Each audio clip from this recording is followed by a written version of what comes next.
Hello everyone. This is Ankit Chaudhary. तो I think I am audible to you all and visibility भी proper है. Okay. तो आज का हमारा जो टॉपिक होने वाला है वो होने वाला है फिजिकल केमिस्ट्री, जहाँ पे हम लोगों ने फिजिकल केमिस्ट्री के पार्ट फर्स्ट में हम लोगों ने सेक्शन ए को अच्छे से डिस्कस किया था. सेक्शन बी और सेक्शन सी टाइप क्वेश्चंस को हम लोगों ने 5 क्वेश्चंस हम लोगों ने अच्छे से देखे थे. ठीक है. उसके बाद हमारा जो क्वेश्चन आने वाला है वो है फिजिकल केमिस्ट्री का पार्ट सेकंड का आने वाला है. ठीक है. ये हमारा पार्ट सेकंड वाला वीडियो है जहाँ पे हम लोग फिजिकल केमिस्ट्री के कुछ क्वेश्चंस को और भी डिस्कस करने वाले हैं. तो पार्ट फर्स्ट वाला जो वीडियो मैंने अपलोड किया था उस वीडियो में पर्टिकुलर एक दो स्पैमिंग भी हुई थी. हालांकि ये कोई बहुत बड़ा चैनल नहीं है, ना ही ये कोई बहुत फेमस काइंड ऑफ चैनल है, बट जो एक मेन पर्पस है ऐसे वीडियोस बनाने का या फिर ऐसे कोई भी कंटेंट को बनाने का, वो जस्ट ये है कि आप लोगों की हेल्प हो जाए.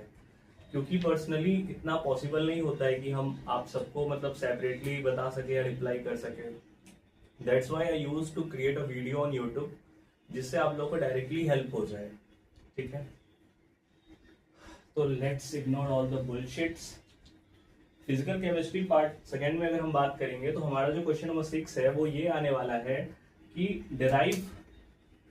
Derive Henderson and Hazel-Balch equation for the buffer solution of a weak acid and its salt. Derive Henderson-Hazel-Balch equation for the buffer solution of a weak acid and its salt. ठीक है. Question number 7 हमारा होने वाला है what are the acid base indicators. ठीक है. ये जो इंडिकेटर वाला क्वेश्चन है ये आपको अच्छे से करके जाना चाहिए. ठीक है. ये सारे क्वेश्चंस इंपॉर्टेंट है, लेकिन इस पर्टिकुलर क्वेश्चंस में भी कुछ ऐसे क्वेश्चंस हैं जो बहुत बहुत बहुत ही ज्यादा इंपॉर्टेंट है, क्योंकि वो रिपीट होने के चांसेस 100% होते हैं. ठीक है.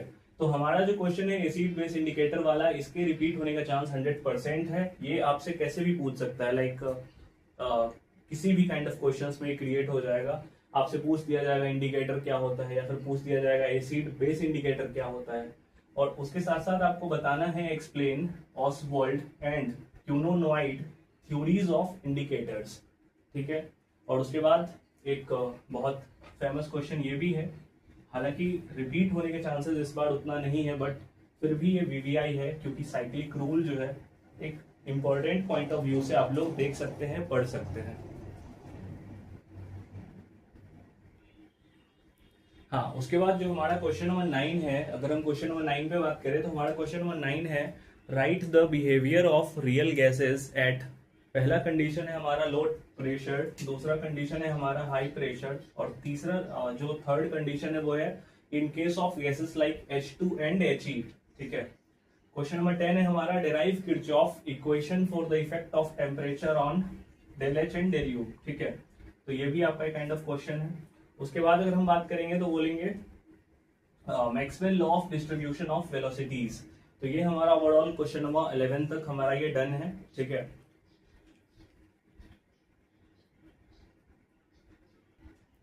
उसके बाद हम लोग बात करेंगे क्वेश्चन नंबर 12 के ऊपर. तो जो हमारा क्वेश्चन नंबर 12 है,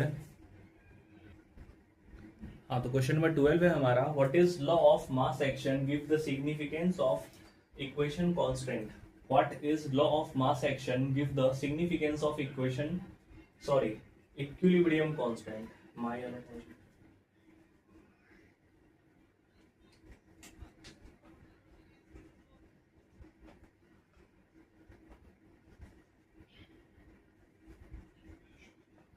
हाँ, अब सही है ना. What is law of mass action give the significance of equilibrium constant. उसके बाद क्वेश्चन नंबर 13 है हमारा briefly explain Joule Thomson effect. Question number 14 है आपका what is solubility product. Solubility product पे क्वेश्चन बनता है, तो आप इसको अच्छे से करके जाएंगे. ठीक है.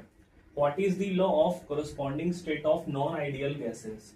What is the law of corresponding states of non ideal gases. और क्वेश्चन नंबर 16 जो है आपका वो है what is enthalpy, explain it as a function of temperature and pressure.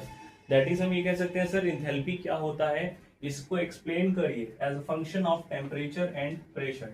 ठीक है. तो क्वेश्चन नंबर 16 हमारा ये हो गया. उसके बाद हम बात करेंगे हमारा जो क्वेश्चन नंबर 17 है, हमारा लास्ट क्वेश्चन है ये क्वेश्चन नंबर 17.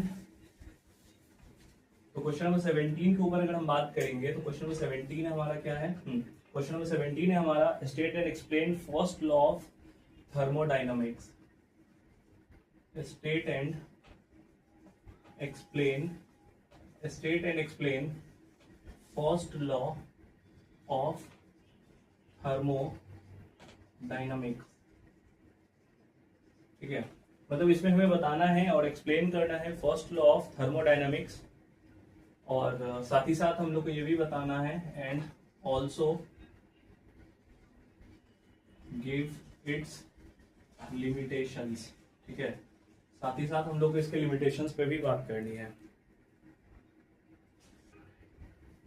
तो यहाँ पे आपका जो फिजिकल केमिस्ट्री का ओवरऑल क्वेश्चन है सेमेस्टर 2 का, वो यहाँ पे एंड होता है। ठीक है, तो हम लोग यहाँ पे डायरेक्टली आपको बस ऑल द बेस्ट विश कर सकते हैं, all the best for your examinations. ठीक है, उसके बाद हम यहाँ पे फिजिकल केमिस्ट्री के ऊपर डायरेक्टली बात किए तो हम यहाँ पे question number 17 that is 17 question बहुत इंपॉर्टेंट है जो आपसे सेक्शन बी और सेक्शन सी के टाइप से आपसे पूछे जाते हैं।